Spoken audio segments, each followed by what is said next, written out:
Assalamualaikum warahmatullahi wabarakatuh. Bersama saya, Cikgu Linda dalam kelas matematik. Okey, hari ini kita nak belajar apa? Hari ini kita nak belajar pengurusan data. Matematik KSSR tahun 6. Okey. Yang pertama sekali, jom kita kenal dahulu jenis-jenis data. Okey, yang pertama, kamu perlu tahu piktograf. Yang kedua adalah carta palang. Dan yang ketiga adalah carta pi. Okey, ini adalah 3 jenis data yang kamu perlu tahu. Okey, kita lihat dahulu maklumat yang ditanya berdasarkan data. Apa maklumat yang biasa ditanya apabila diberi data-data tadi? Okey, yang pertama dia akan tanya mode. Seterusnya dia akan tanya median, seterusnya mean, dan yang terakhir yang ditanya dia akan tanya julat. Okey? Okey, kita lihat satu persatu. Kita lihat dahulu mode. Mode bermaksud kekerapan tertinggi. Okey, untuk tentukan mode terdapat 2 jenis data yang perlu kita tentukan apakah mode dia. Okey, kita tengok data yang pertama adalah data tak terkumpul dan data yang kedua adalah data terkumpul. Okey? Okey, kita tengok dahulu bagaimana bentuknya data tak terkumpul. Okey, lihat contoh berikut. Berikut adalah saiz kasut 7 orang murid. Saiz 2, saiz 8, saiz 3, saiz 4, saiz 8, saiz 3 dan saiz 3. Okey? Dan di sini kita perlu tahu mode adalah kekerapan tertinggi ataupun kekerapan yang paling kerap berulang. Di sini kalau kita lihat yang kerap berulang adalah saiz kasut 3.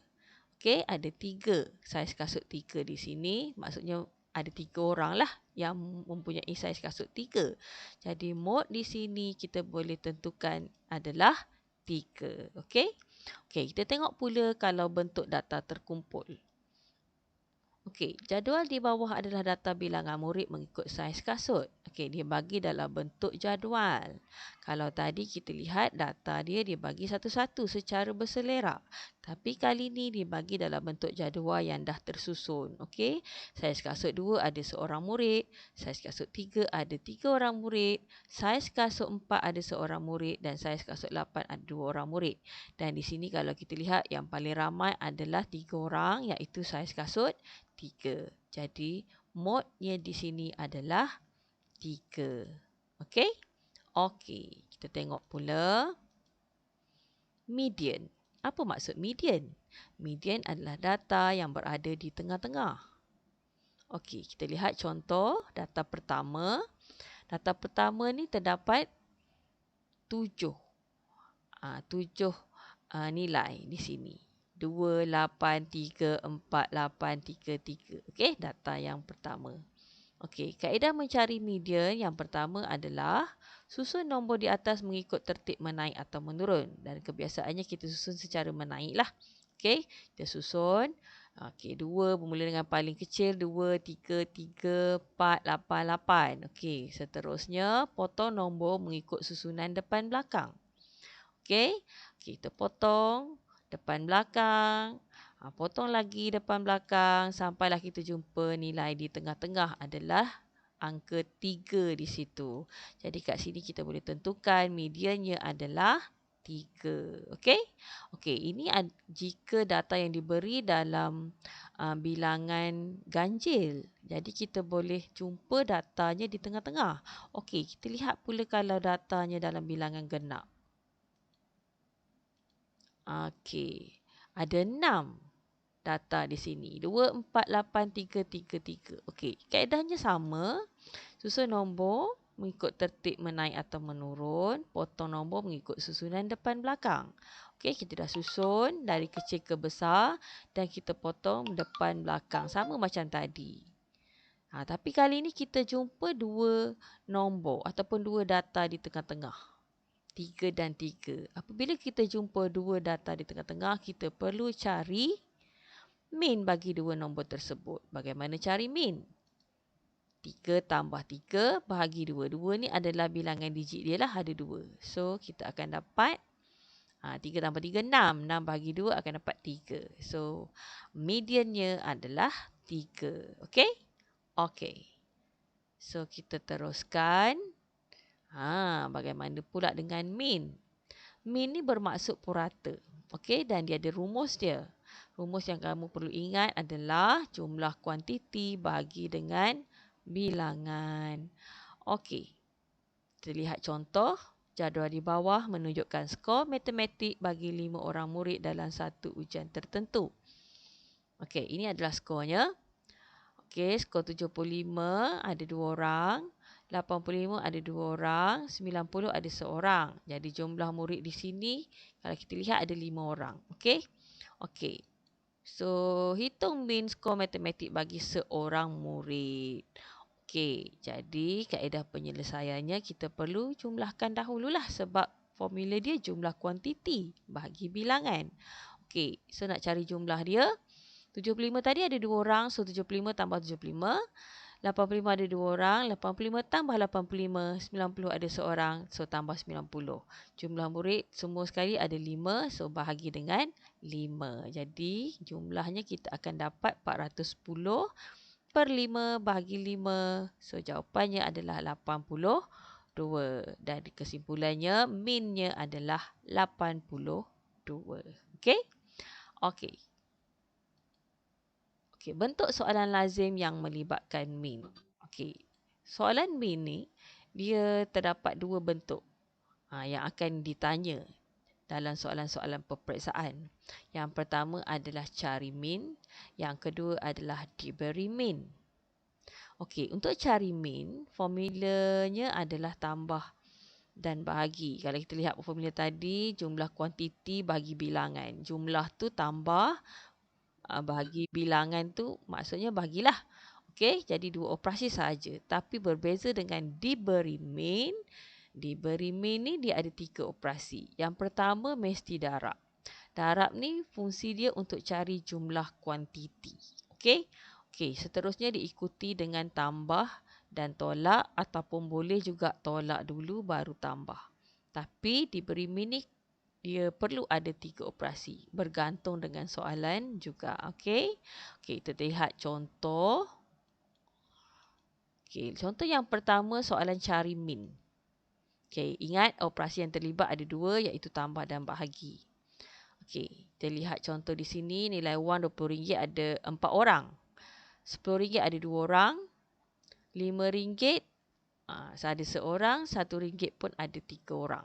Okey, so kat sini mean kita boleh darab dulu. Tak perlu kita nak tambah RM20 ni sampai 4 kali sebab ada 4 orang. Tak perlu. Kita boleh je darab. RM20 kalau darab 4 kita akan dapat RM80. RM10 darab 2 kita akan dapat RM20. RM5 darab 1, RM5. RM1 darab 3 jadi RM3. So jumlah orang di sini adalah 4 tambah 2, 6. 6 tambah 1, 7. 7 tambah 3, 10. So semua sekali ada 10 orang. Jadi ini yang perlu ditambah. Bahagi ni bahagi dengan bilangan orang lah. Okey. Jadi kita akan dapat jumlahnya RM108 bahagi 10 dan nilai meannya adalah RM10.80. Okey. Ini adalah soalan cari mean. Okey, sekarang kita tengok pula kalau soalan diberi mean. Okey, diberi mean seperti saya kata tadi ada 3 operasi. Darab, tambah dan tolak. Okey, kita lihat contoh soalan. Diberi purata jisim bagi 6 orang murid lelaki ialah 65 kilogram. Okey, diberi jisim 4 orang di antara mereka ialah 45 kilogram, 50 kilogram, 45 kilogram dan 55 kilogram. Cari jumlah jisim bagi 2 orang murid lelaki itu. Jadi sekarang ni apa yang kita perlu buat? Darab ni seperti saya beritahu tadi untuk cari jumlah jisim. Jumlah jisim kalau kat sini 6 orang murid lelaki dikatakan. Purata dia 65 kilogram. Jadi nak cari jumlah jisim untuk 6 orang murid lelaki. Kedua-dua ni nilai ni kita perlu darab. Jadi operasi yang pertama adalah 65 kilogram darab 6. Nilainya adalah 390 kilogram. Dan ini adalah jumlah jisim 6 orang murid lelaki. Okey, faham ya? Okey, seterusnya operasinya adalah tambah. Tambah ni kita perlu tambah jisim 4 orang murid lelaki yang diberi ni. 45 kilogram, 50 kilogram, 45 kilogram dan 55 kilogram. Okey, kita tambah dan kita dapat jumlah dia adalah 215 kilogram. Okey. Okey, seterusnya bagaimana nak cari jumlah jisim bagi dua orang murid lelaki itu? Dua orang lagi. Kan dia ada 6 orang tadi kan. Yang diberi 4. Dia suruh cari jumlah jisim dua orang. Jadi kita dah tahu yang ini jumlah jisim 6 orang, yang ini jumlah jisim 4 orang. So kita tolak sahaja 390 kilogram tolak 215 kilogram. Okey, dan kita akan dapat 175 kilogram jumlah jisim untuk dua orang murid lelaki tersebut. Jadi jumlah jisim dua orang murid lelaki itu adalah 175 kilogram. Okey? Okey, so yang terakhir kita lihat julat. Apa maksud julat? Julat adalah perbezaan antara nilai maksimum dan nilai minimum. Okey, contoh kalau data yang diberi 2, 8, 3, 4, 8, 5. Okey, kaedah mencari julat adalah formula dia nilai maksimum tolak nilai minimum. Nilai maksimum bermaksud nilai tertinggi. Nilai minimum bermaksud nilai terendah. Kalau kita lihat nilai tertinggi di sini adalah 8, kan? Okey, so nilai minimum pula kalau kita lihat dalam data ni adalah 2. Jadi untuk cari julat 8 tolak 2 lah. 8 tolak 2 sama dengan 6. Jadi julatnya bagi data yang diberi ini adalah 6. Okey? So sampai di sini sahaja penerangan cikgu tentang tajuk pengurusan data. Okey, harap anak-anak semua faham. Terima kasih kerana mengikuti pembelajaran ini. Okey, dan jangan lupa like dan subscribe saya punya channel. Okey, Cikgu Linda. Okey, so terima kasih semua. Assalamualaikum.